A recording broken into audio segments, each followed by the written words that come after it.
Hey, what's going on? How's everyone doing today? As always, I'm Epic Luca, and the game I am here to talk to you about today is Colored Effects, which is set to release on Switch on November 23rd from indie game studio Flynn's Arcade, so less than 1 week from now, and I can say from what I've played of this game so far, I've really enjoyed what I've seen. Colored Effects is a puzzle platform game with plenty of brain-teasing puzzles to test your wit and, as the name implies, has to deal with the use of colors to solve said puzzles, each of which provides you with a different power, such as the ability to double jump, dash, and shoot projectiles, just to name a few,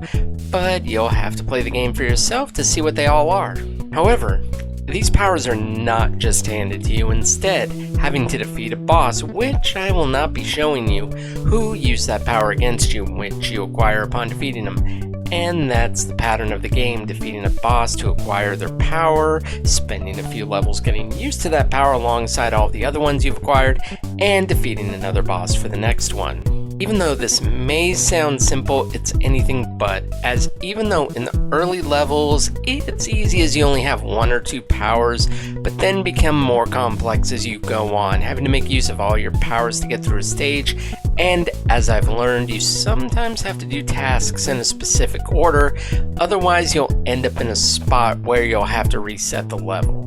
And that is another useful feature offered, is not only the ability to restart the level from the beginning, but every level also offers a checkpoint allowing you to save any progress you've made. Though that is not the only trouble you'll have, as although there aren't many, there are stage hazards you'll have to watch out for. Now during the boss fights, you'll only be able to take 3 hits before having to start the battle again, but the most common hazards will be lasers, which are instantly fatal if you touch them. Now for the music, there aren't very many tracks, in fact there are only 2 I've heard so far, the one that plays through all of the standard stages, and the other which plays during all of the boss fights. The standard one being calm and peaceful, not making you feel stressed out while trying to solve the puzzles.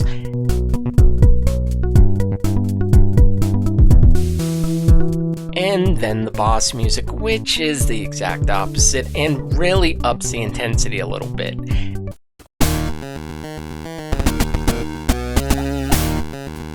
And I do especially like the way the boss music ends when you defeat that boss.